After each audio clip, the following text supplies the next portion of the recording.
오늘 우리에게 주시는 하나님의 말씀 구약성경 에스겔 37장 4절부터 10절까지 말씀입니다. 에스겔 37장 4절부터 10절까지의 말씀 이제 봉독하겠습니다. 하나님의 말씀 경청하십시오. 또 내게 이르시되 너는 이 모든 뼈에게 대언하여 이르기를 너희 마른 뼈들아 여호와의 말씀을 들을지어다. 주 여호와께서 이 뼈들에게 이같이 말씀하시기를 내가 생기를 너희에게 들어가게 하리니 너희가 살아나리라. 너희 위에 힘줄을 두고 살을 입히고 가죽으로 덮고 너희 속에 생기를 넣으리니 너희가 살아나리라. 또 내가 여호와인 줄 너희가 알리라 하셨다 하라. 이에 내가 명령을 따라 태어나니 태어날 때 소리가 나고 움직이며 이 뼈 저 뼈가 들어맞아 뼈들이 서로 연결되더라. 내가 또 보니 그 뼈에 힘줄이 생기고 살이 오르며 그 위에 가죽이 덮이나 그 속에 생기는 없더라. 또 내게 이르시되 인자야 너는 생기를 향하여 대언하라. 생기에게 대언하여 이르기를 주 여호와께서 이같이 말씀하시기를 생기야 사방에서부터 와서 이 죽음을 당한 자에게 불어서 살아나게 하라 하셨다 하라. 이에 내가 그 명령대로 대언하였더니 생기가 그들에게 들어가매 그들이 곧 살아나서 일어나 서는데 극히 큰 군대더라. 아멘. 흔들리지 않는 산성의 기도라는 제목으로 하나님의 말씀 선포하겠습니다.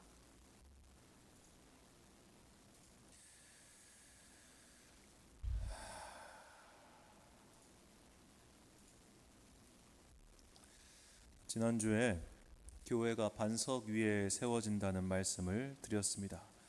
이 반석 위에 선 교회, 반석 위에 세워진 교회가 어떠한 모양인지에 대해서는 요르단에 있는 페트라 유적을 보여드렸죠.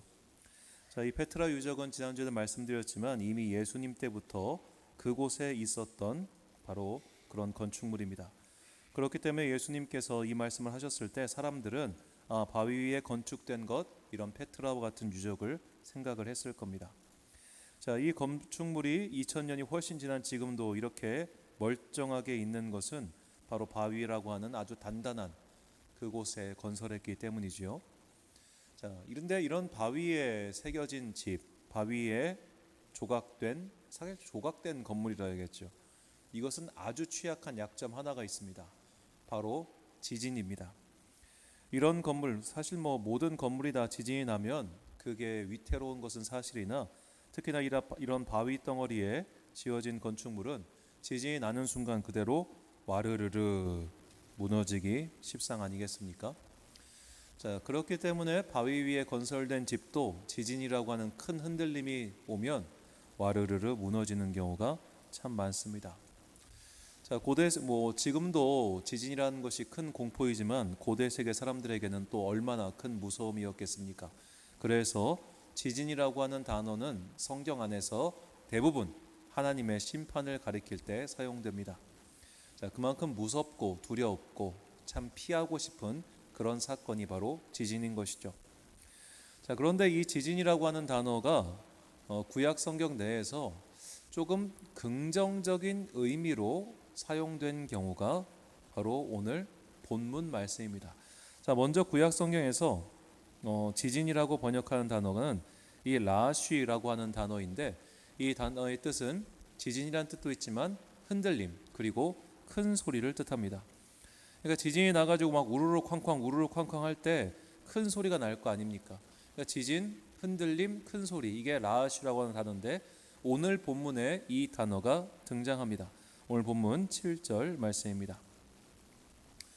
이에 내가 명령을 따라 태어나니 태어날 때 소리가 나고 움직이며 이 뼈 저 뼈가 들어맞아 뼈들이 서로 연결되더라. 아멘. 오늘 본문 말씀은 에스겔이 환상 골짜기에서 그 뼈들이 서로 연결이 되는, 즉 마른 뼈와 같은 이스라엘 민족이 하나님의 말씀의 생기가 드러나자 다시 큰 군대로 회복이 되는 그 놀라운 기적에 관한 말씀입니다. 그런데 이 뼈들이 서로 맞춰질 때 무슨 부시시하게 이렇게 맞춰진 것이 아니라 따그닥 거리는 그 큰 소리와 진동이 이 계곡에 울려 퍼졌다는 겁니다. 그만큼 많은 뼈들이 그곳에 있었고 그만큼 많은 뼈가 서로 맞춰져서 큰 소리가 나며 땅이 울리며 하나님의 큰 군대가 일어섰던 것이죠.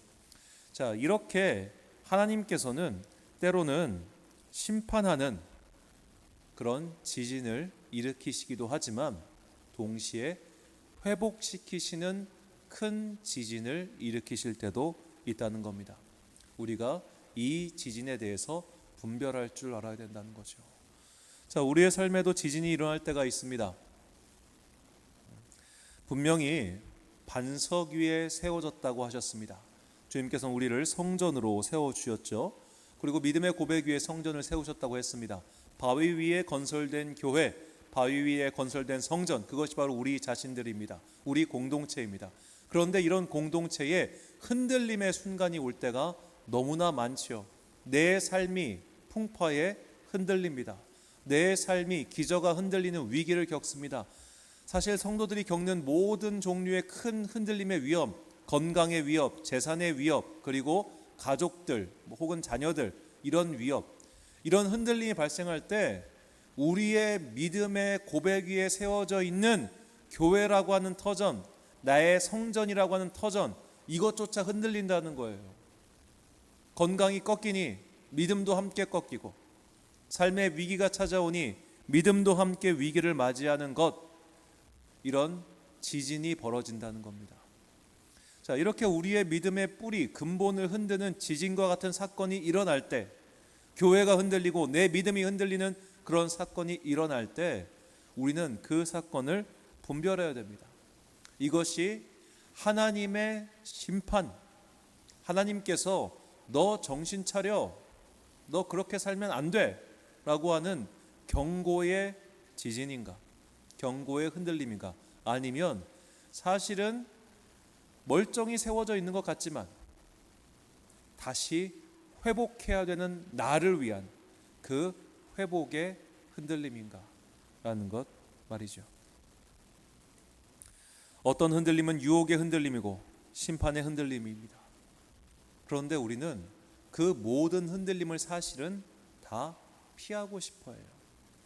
그냥 어제와 똑같은 오늘이 되었으면 좋겠고, 오늘과 같은 내일이 되었으면 좋겠습니다.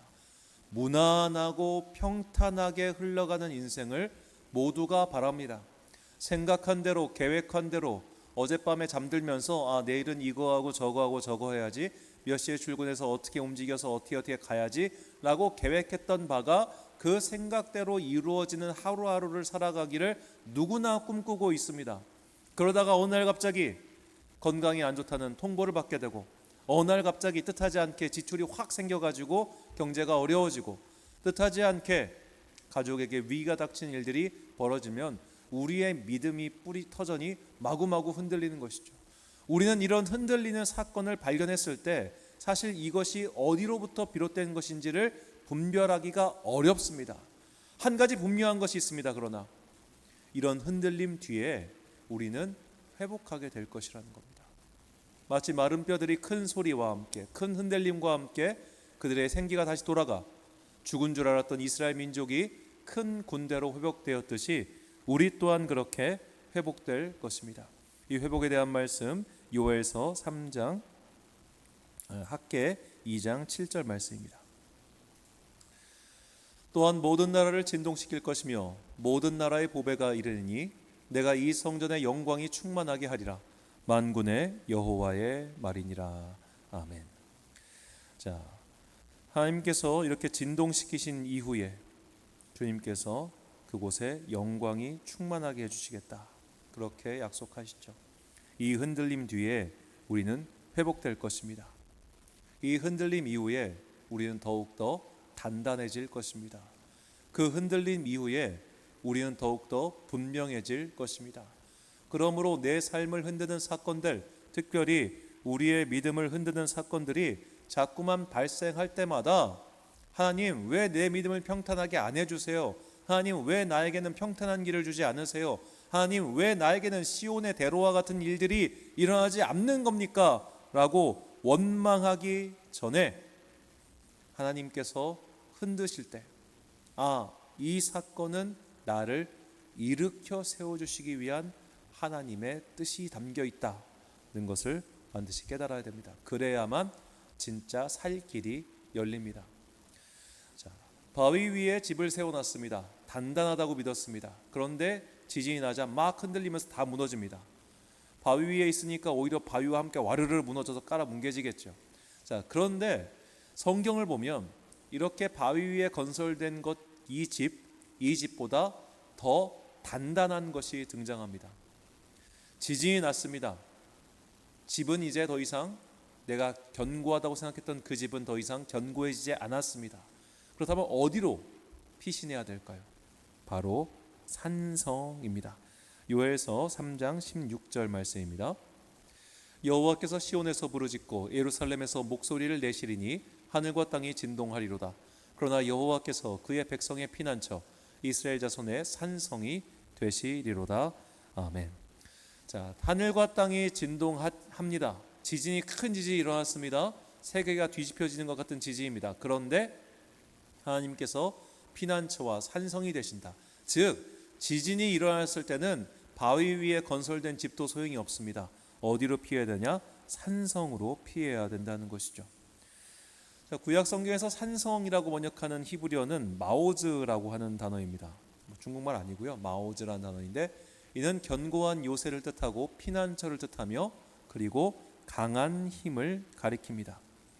지진보다 더 강한 곳, 아니 지진이 일어나도 피할 수 있는 곳, 안전한 곳, 그곳이 바로 산성입니다. 즉 내 삶이 어떠한 이유로든 간에 흔들릴 때, 내 믿음이 흔들릴 때, 삶의 기반이 흔들릴 때, 심지어 영혼마저 탈탈 털릴 정도로 마음이 힘겹고 괴로운 순간에 어디로 피신해야 되냐? 나의 산성이신 여호와 하나님께로 피해야 된다는 거예요. 우리는 그 흔들림이 어떤 흔들림인지 분별하지 못해요. 심판의 흔들림이든 혹은 나를 회복시켜 주시는 흔들림이든 여하튼 흔들리는 그 순간은 어지럽고 괴롭단 말입니다. 내가 이 흔들림 뒤에 더 강해질 거야, 이 흔들림 뒤에 더 주님께서 회복시켜 주실 거야 라고 꾹꾹 참아도 흔들리는 그 순간 토할 것 같고 머리가 아프고 괴로운 것은 똑같아요. 목적이 어땠든 간에 그 과정이 똑같기 때문에 고통은 같다는 이 말입니다. 그런 고통이 우리에게 왔을 때 나의 피난처, 나의 산성이신 여호와 하나님께로 피해야만 그 흔들림의 순간, 그 지진의 순간을 우리가 넘어갈 수 있는 것이죠. 이때 만약 하나님께 피신하지 않으면 어떤 일이 생기느냐? 조롱거리가 된다고 성경은 말합니다. 시편 52편 6절과 7절 말씀, 의인이 보고 두려워하며 또 그를 비웃어 말하기를 이 사람은 하나님을 자기 힘으로 삼지 아니하고 오직 자기 재물의 풍부함을 의지하며 자기의 악으로 스스로 든든하게 하던 자라 하리로다. 아멘. 난 하나님 따윈 필요 없어. 하나님 안 계셔도 나에겐 많은 돈이 있잖아.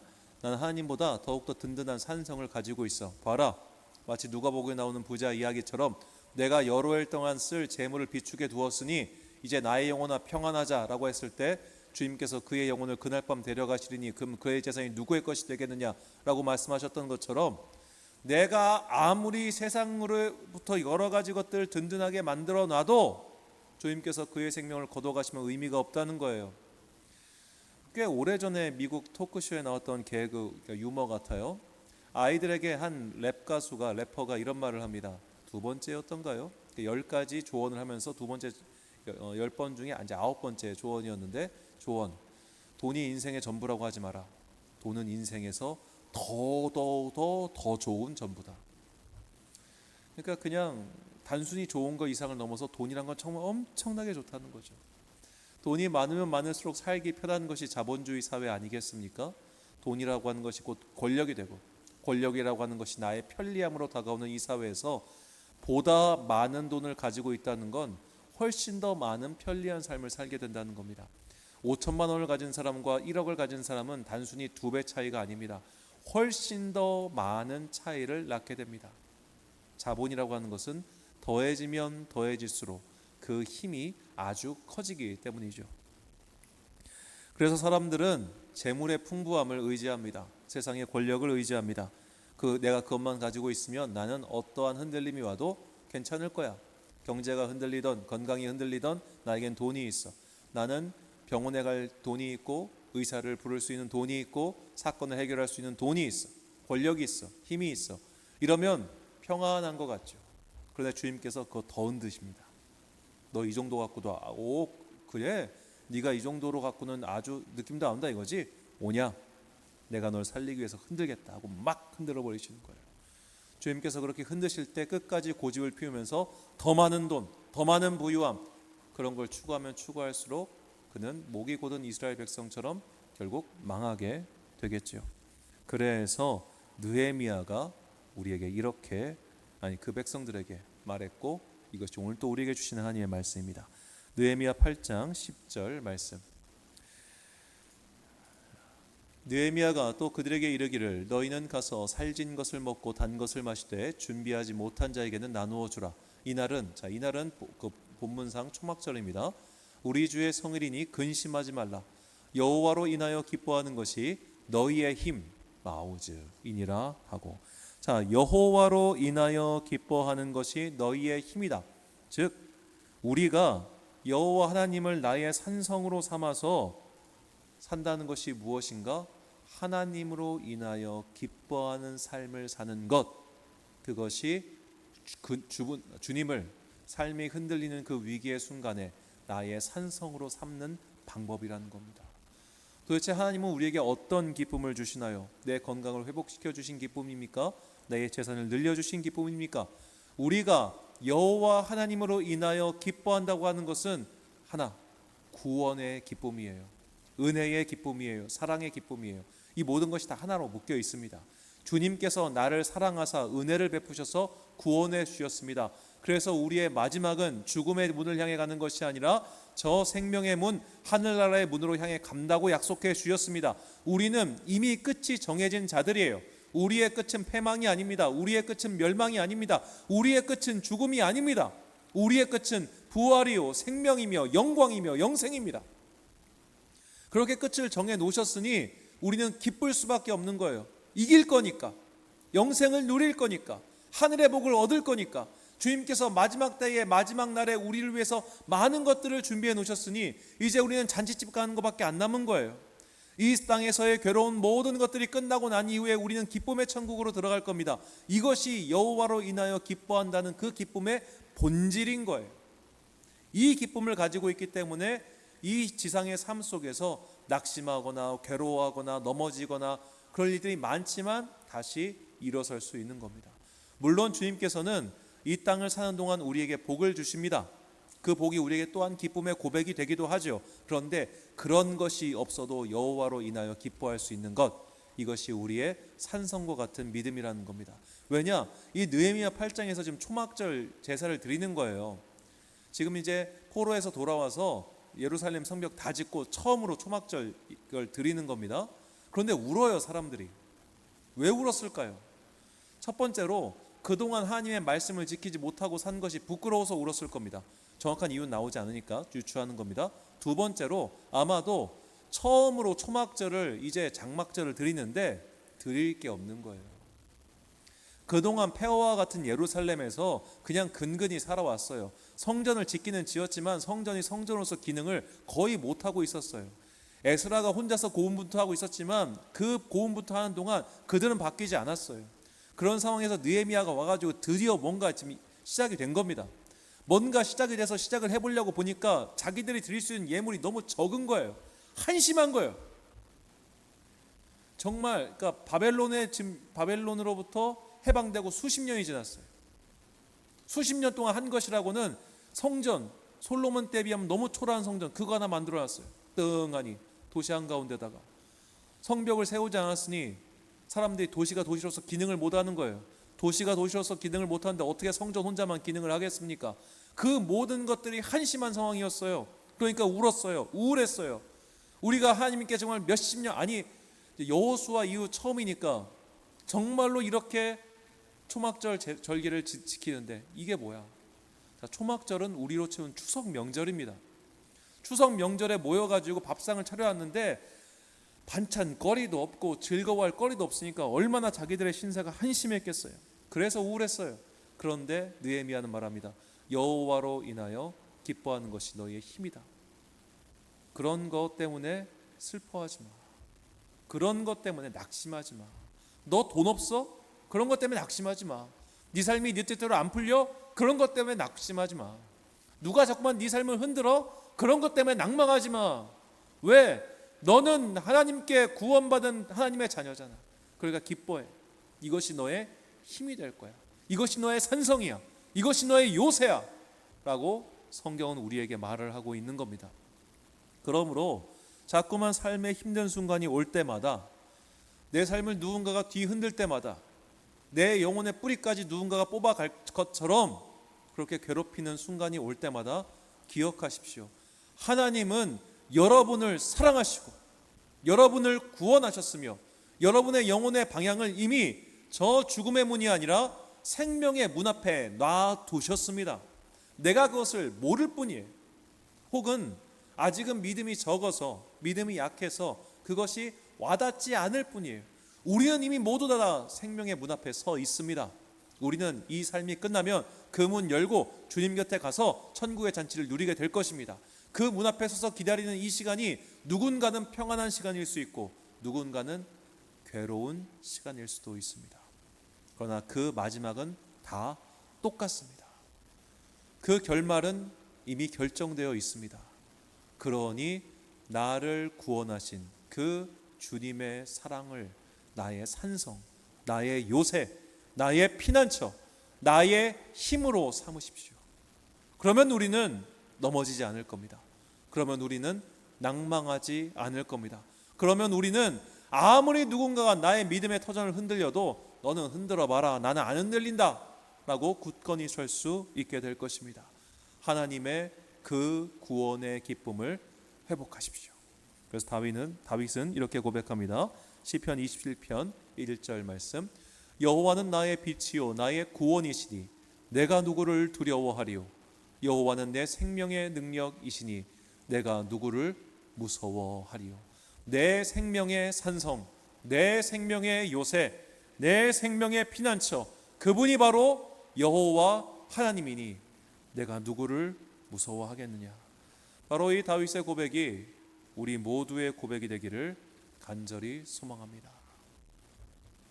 우리의 삶이 평안하면 얼마나 좋겠습니까? 그런데 성경을 보세요. 성경에 나온 인물들 중에 순풍의 돛담배 같은 인생을 산 사람이 누가 있습니까? 아무도 없습니다. 모두가 다 힘든 시간을 보냈습니다. 모두가 다 뜻하지 않은 바의 일들을 맞닥뜨렸습니다. 바울을 보십시오. 하나님의 일을 함에도 불구하고 그는 풍랑을 만났습니다. 배가 가라앉았습니다.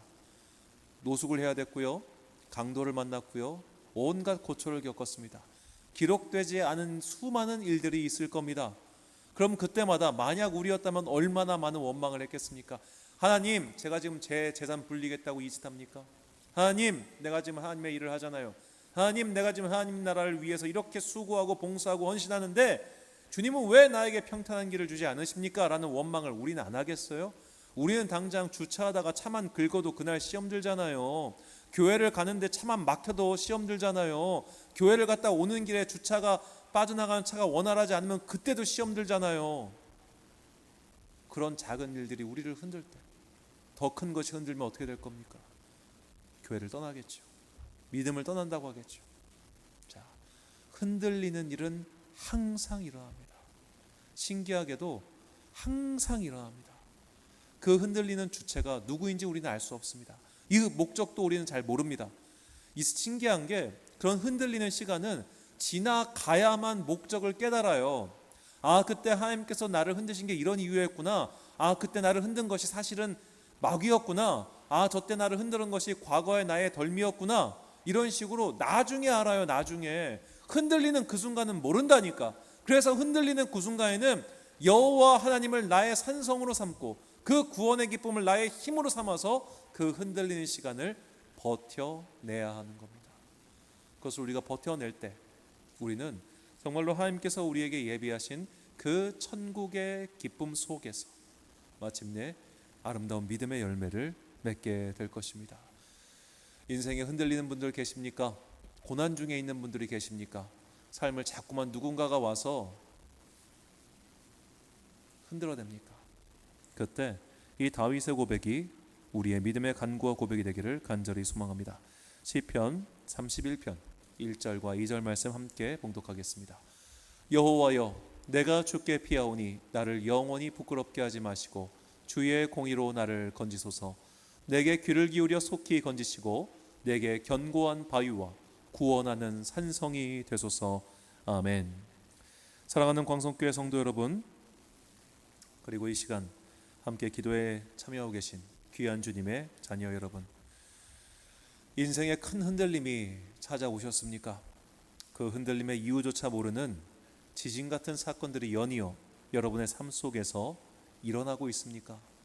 지진은요, 꼭 여진을 남깁니다. 그때 한 번의 흔들림으로 끝나는 게 아니라 오랫동안 마음속에 남아 있습니다. 그 상처되는 말들이 박혀 있습니다. 그 괴로웠던 시간들이 깊숙한 곳에 남아서 누군가는 정말 트라우마라고 하죠. 그런 정신병적으로 발현되는 경우도 있습니다. 자라보고 놀란 가슴 소뚜껑 보고 놀란다고 반대인가요? 자, 그런 과거의 일들이 자꾸만 우리를 흔드는 경우가 얼마나 많아요. 그것이 상처가 되고 고통이 되는 이 경우도 얼마나 많습니까? 뜻한 대로 인생이 풀리지 않아서 자꾸만 내 영혼이, 내 마음이 스스로 진창 밑으로 내려가는 것 같은 그런 생각이 들 때는 또 얼마나 많습니까? 마치 마귀가 와서 네 귀에 얘기하는 것 같습니다. 너는 아무것도 못해. 너는 뭘 할 수가 없어. 너는 무능력해. 너는 어리석은 자야. 야, 하나님이 너에게 복을 주시겠냐? 라고 흔들어댈 때, 그때 내 생명의 힘이요, 나를 지키시는 피난처요, 내 영혼의 산성이신 여호와 하나님께서 우리에게 주신 그 구원의 기쁨을 회복하십시오. 그 구원의 기쁨이 내 안에서 불타오를 때 우리는 여러 가지 삶의 고통과 어려움과 흔드는 모든 사건들을 극복하고 마침내 주님께서 우리에게 예비하신 그 천국의 잔치를 오늘 이 자리에서 얻게 될 것입니다. 그 기쁨의 잔치를 우리에게 주시는 분은 바로 성령님이십니다. 언제나 성령님께 주님, 나에게 구원의 기쁨을 회복시켜 주옵소서. 정말로 여호와 하나님이 나의 생명의 힘이요, 내 인생의 피난처시요, 나의 구원의 산성이라는 것을 내가 깨닫고 고백하고 느끼고 체험하게 하여 주옵소서. 그렇게 날마다 기도하는 우리에게 주님께서 뜨거운 은혜를 베풀어 주사 우리의 영혼과 마음과 생각과 삶의 모든 방향이 주님께 기쁨이 되는 쪽으로 변화되는 그런 여러분과 제가 되시기를 주님의 이름으로 축원합니다. 우리 함께 찬양 아무것도 두려워하지 말라 부르신 후에 함께 기도합니다.